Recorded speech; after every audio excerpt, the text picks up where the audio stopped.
어젯밤 서울 강남구 대치역 사거리. 잠시 그쳤던 눈발이 다시 날리기 시작하더니 불과 40분 만에 대로가 흰 눈에 뒤덮입니다. 차선이 제대로 구분 안 돼 차들은 우왕좌왕.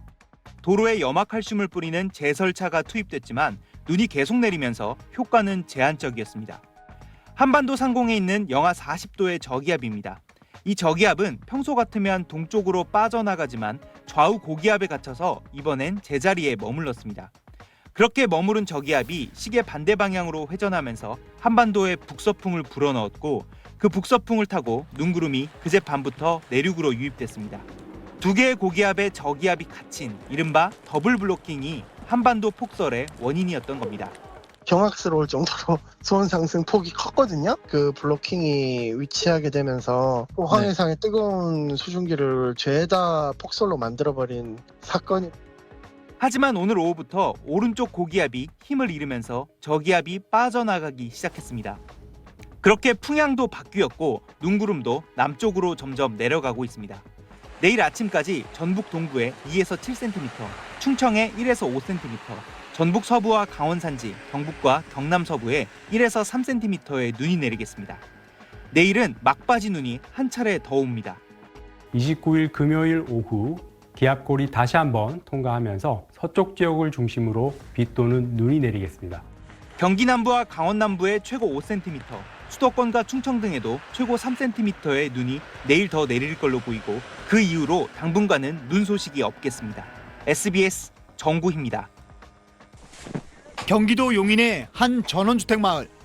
마을 안쪽까지 제설차가 들어오지 않아 주민들이 직접 눈을 쓸기 시작했습니다. 하지만 눈이 50cm 가까이 쌓여 발이 금세 무릎까지 빠지고 차량은 문을 열기도 쉽지 않습니다. 출근 못했죠. 이거 눈 치워야지 이거 출근하겠어요. 제설 작업을 해주면 괜찮은데 안 해주니까 하다못해 염화칼슘이라도 주면 우리가 뿌려서 좀 도움을. 주차장 지붕이 내려앉을까 봐 빗자루로 눈을 털어보지만 두껍게 쌓인 눈은 꿈쩍도 하지 않습니다. 아버님이 몹시 몸이 안 좋습니다. 네, 고열이 나고 그런데 병원을 갈 수가 없어요. 지금 네, 교통수단이 너무 두절돼가지고 나갈 수도 없고. 마을 밖으로 겨우 빠져나왔지만 대중교통도 이용하기 어려운 상황. 고립된 마을에서 400m 떨어진 마을버스 정류장입니다. 인도는 이렇게 눈으로 가득 차여 있고 버스는 사실상 끊어진 상태입니다. 눈이 쌓인 수도권 도로 곳곳에선 차량이 멈춰섰고 제설 요청도 끊이지 않았습니다.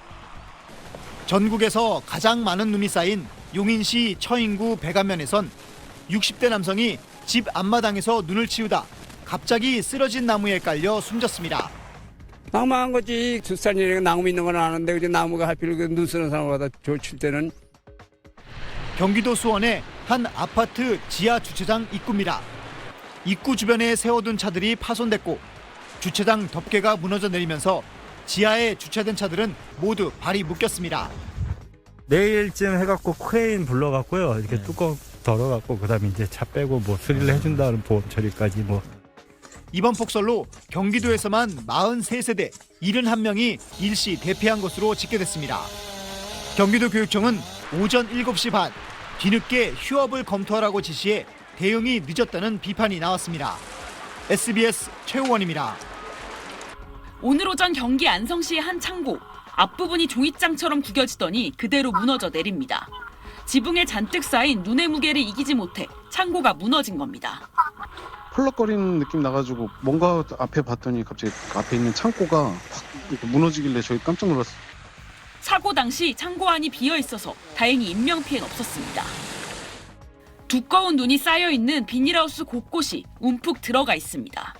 경기도 과천에선 폭설로 비닐하우스 지붕이 무너지면서 이곳에 거주하던 주민 등 17명이 임시 주거시설로 대피했습니다. 집이 무너지는 갑다. 그까고는 나갔더니 얘 아빠가 나갔더니 아유 엄마 집이 찌그러앉았어. 그래서 나와보니까 진짜 찌그러앉았어요. 인천의 한 셀프 주차장 지붕도 눈 무게를 이기지 못해 무너져 내렸고 눈 무게를 이기지 못한 나무가 달리던 차량 앞에 쓰러지며 아찔한 상황이 연출되기도 했습니다. 인명피해도 잇따랐습니다. 공장에 이어져 있는 철제 차양 구조물이 엿가락처럼 휘어졌고 앞에는 출입 통제선이 쳐졌습니다. 오늘 오전 경기도 안성시 한 자동차 부품 공장에서 차양 구조물이 무너져 내리면서 70대 공장 노동자 1명이 깔려 숨졌습니다. 어제 저녁 경기 평택시 한 골프 연습장에선 가로 100m, 세로 30m짜리 철제 구조물이 눈 무게를 이기지 못하고 무너져 내리면서 제설 작업을 하던 직원 2명을 덮쳐 30대 남성 1명이 숨졌습니다. 어제와 오늘 이틀 사이 곳곳에 쏟아진 무거운 눈에 최소 5명이 숨졌습니다. SBS 한소희입니다. 눈무게를 이기지 못해 꺾이고 쓰러진 나무들. 비닐하우스 지붕도 뼈대가 휘어지며 주저앉았습니다. 쌓여있던 눈덩어리가 아파트 옥상에서 떨어지면서 사람이 맞을 뻔한 아찔한 순간도 포착됩니다. 눈이 무겁더라고요. 그걸 맞았는데 아프더라고요. 어제 오늘 내린 습설은 실제로 얼마나 무거울까? 야외 테이블 위에 10cm 정도 쌓인 눈을 모아 무게를 재봤습니다. 통무게를 빼고 재보니 눈무게만 11.4kg입니다. 주차된 SUV 차량의 보닛 위에 쌓인 눈은 8.4kg으로 측정됐습니다. 기상청 연구 결과 100제곱미터의 공간에 눈이 5cm 높이로 쌓이면 마른 눈인 건설은 200에서 300kg이지만 습한 눈인 습설은 600kg으로 최대 3배 무거운 걸로 나타났습니다. 습설은 건설보다 더 잘 쌓이는 특징도 있습니다. 이유가 뭘까? 영하 10도보다 추울 때 활발히 만들어지는 건설은 결정 구조가 뾰족하고 말라서 결정끼리 서로 잘 뭉쳐지지 않습니다. 반면 습설은 어제와 오늘 기온과 비슷한 영하 5도에서 0도 사이에 주로 만들어지기 때문에 살짝 녹은 상태로 내려서 결정끼리 결합이 더 쉽습니다. 덜 추울 때 더 많이 뭉치고 더 쌓이는 셈입니다.